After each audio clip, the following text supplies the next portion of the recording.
Primera parte. En el protestantismo. Capítulo 1. A la fuerza. Mi niñez. Cuando hago un ejercicio de regresión en el tiempo, mis recuerdos me llevan hasta mi niñez, entre los 7 u 8 años. Vivíamos en un pequeño rancho en el municipio de Jojutla de Juárez, en el estado mexicano de Morelos, a unas 2 horas de la Ciudad de México. No recuerdo mucho de mi niñez, solo que disfrutaba de libertad en el rancho donde crecí, pero un suceso vendría a cambiar mi vida. Tenía que ir a la escuela.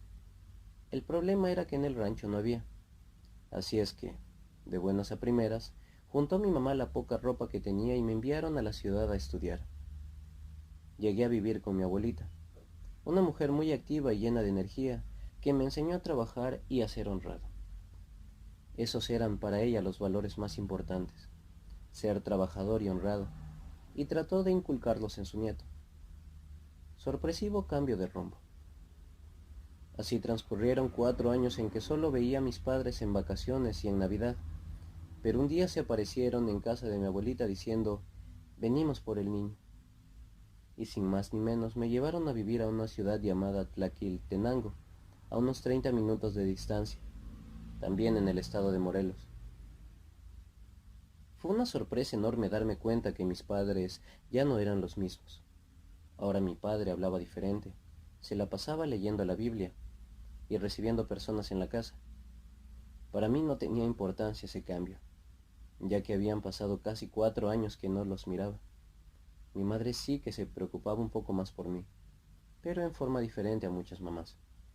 Ahora me ponía a leer la Biblia todos los días, y si no estudiaba, me regañaba o no me dejaba salir a jugar con mis amigos.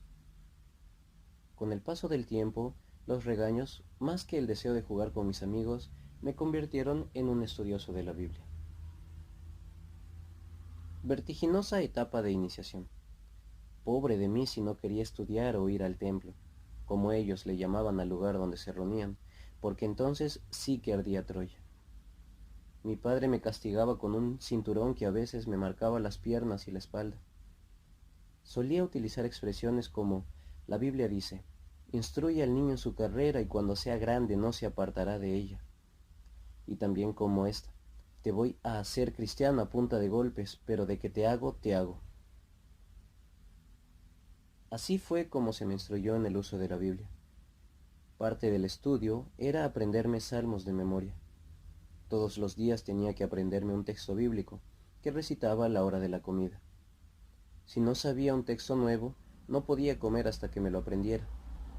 Tenía que saber los nombres de los libros de la Biblia de memoria y conocer los nombres de los personajes bíblicos, desde Adán hasta el rey David, además de los nombres de los profetas mayores y menores y los personajes del Nuevo Testamento. Es así como los cinturonazos, el hambre e incluso el deseo de no incomodar a mis padres me convirtieron en el más avanzado de los estudiantes de la iglesia. Así le llamaban ellos a su pequeño templo.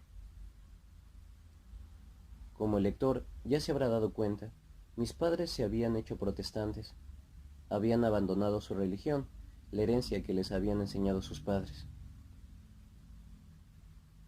Observando las estrategias.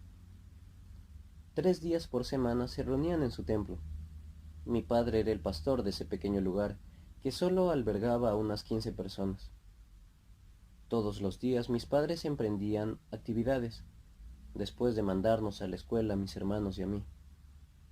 Salían casa por casa a visitar a conocidos y familiares para llevarlos a su templo.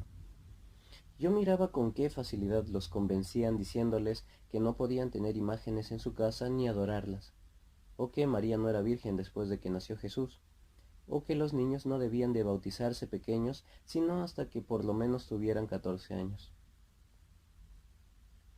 Los bombardeaban con preguntas y les decían que el fin del mundo estaba cerca. Si querían salvarse, tenían que arrepentirse y bautizarse de nuevo porque el anterior bautismo en la Iglesia Católica no era válido, sobre todo por haberlo recibido de niños. Sorprendentemente les creían, y el número de feligreses iba creciendo a pasos agigantados.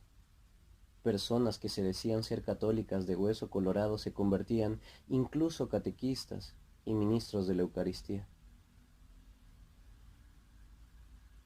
Todos ellos se convertían al protestantismo y comenzaban a atacar a la iglesia a la que ellos habían pertenecido alguna vez, llamándola ramera y afirmando que el Papa era la bestia del Apocalipsis. Así pasaron los primeros años de mi vida, entre cinturonazos, estudios de la Biblia y la asistencia a la escuela.